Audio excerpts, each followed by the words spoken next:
आज बात करते हैं भारत के हाथियों की और उनके सामने खड़ी एक बहुत बड़ी चुनौती की।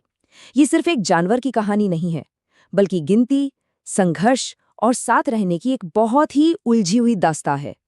चलिए इस कहानी की शुरुआत एक बड़े ही अजीब से सवाल से करते हैं। सोचिए, हाथियों का गोबर कंजर्वेशन के बारे में हमें क्या सिखा सकता है? सुनने में थोड़ा अटपटा लगता है ना, लेकिन इसका जवाब वाकई में बहुत दिलचस्प है। तो इस सवाल का जवाब जानने के लिए सबसे पहले तो ये समझना होगा कि आखिर हम इन विशाल जानवरों को गिनते कैसे हैं। मतलब इतनी बड़ी और हमेशा घूमती रहने वाली आबादी को गिनना अपने आप में ही एक बहुत बड़ा काम है। अच्छा, तो कहानी कुछ यूं है। पहले मतलब 1992 से भी पहले तरीका बड़ा सीधा था। जितने हाथी दिखे उतने गिन लिए, सिंपल। लेकिन फिर आया 1992 में प्रोजेक्ट एलिफेंट और इसने सब कुछ बदल दिया। एक साइंटिफिक तरीका लाया गया और कहानी यहीं नहीं रुकी। 2017 में आया सेहे सेंसस, जिसने गिनती को और भी ज्यादा प्रिसाइज बना दिया। अब जो सबसे मजेदार चीज है वो है ये डंग डीके मेथड। हाँ, आपने सही सुना, गोबर। तो ये काम कैसे करता है? बेसिकली साइंटिस्ट देखते हैं कि एक एरिया में कितना गोबर है और वो कितनी तेजी से सड़ रहा है, और इसी से वो एक अंदाजा लगाते हैं कि भाई यहाँ कितने हाथी होंगे। है ना कमाल की बात? मतलब हाथियों को डिस्टर्ब किए बिना ही उनकी गिनती हो जाती है। तो इन नए तरीकों से गिनती करने के बाद भारत में हाथियों की आबादी की एक साफ तस्वीर हमारे सामने आती है। चलिए जरा आंकड़ों पर नजर डालते हैं।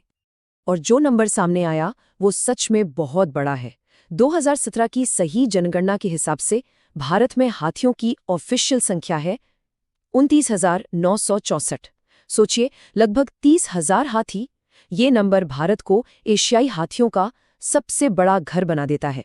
पर हाँ, इसके साथ एक बहुत बड़ी जिम्मेदारी भी आती है। तो सवाल ये है कि ये लगभग 30,000 हाथी हैं कहाँ? ये चार्ट सब साफ कर देता है। सबसे ज्यादा आबादी है कर्नाटका में, उसके बाद नंबर आता है असम का और फिर केरल। मतलब सदर्न स्टेट्स ही असल में भारत के एलिफेंट हॉटस्पॉट्स हैं। लेकिन ये नंबर्स कहानी का सिर्फ एक हिस्सा हैं। असली चैलेंज तो तब शुरू होता है जब इंसानों और हाथियों की दुनिया आमने सामने आती है, जब वो टकराती है। और ये स्लाइड इस टकराव की जड़ को बिल्कुल साफ दिखाती है। देखिए, एक तरफ हाथियों के घर, उनके जंगल छोटे होते जा रहे हैं। क्यों? क्योंकि कॉफी, चाय के बागान बन रहे हैं और भी बहुत कुछ।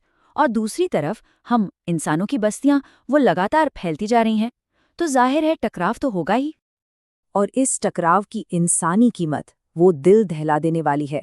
ये आंकड़ा देखिए, सिर्फ 2 राज्यों झारखंड और ओडिशा में और सिर्फ 10 साल में 2002 से 2012 के बीच हाथी के हमलों में 1,240 लोगों ने अपनी जान गंवा दी। ये बहुत ही दुखद नंबर है। लेकिन ये कहानी का सिर्फ एक तरफा सच नहीं है। उसी दौरान उन्हीं राज्यों में 100 हाथियों की भी मौत हुई। तो ये साफ है, इस लड़ाई में नुकसान दोनों तरफ हो रहा है। तो निचोड़ क्या है? निचोड़ ये है कि इस जंग में इंसान और हाथी दोनों ही हार रहे हैं। यहाँ कोई विजेता नहीं है, ये एक साझा त्रासदी है। और ये ही बात हमें असली जंबो चैलेंज पर ले आती है। यह चैलेंज सिर्फ हाथियों को गिनने या आंकड़ों को देखने से कहीं ज्यादा बड़ा और गहरा है। तो असली चुनौती क्या है? ये सिर्फ हाथियों को बचाने के बारे में नहीं है। असली मकसद है एक ऐसा बैलेंस बनाना, इंसानों और हाथियों दोनों के लिए एक सेफ स्पेस तैयार करना, जहां दोनों शांति से एक साथ रह सकें। और ये हमें एक आखिरी और शायद सबसे जरूरी सवाल पर छोड़ जाता है।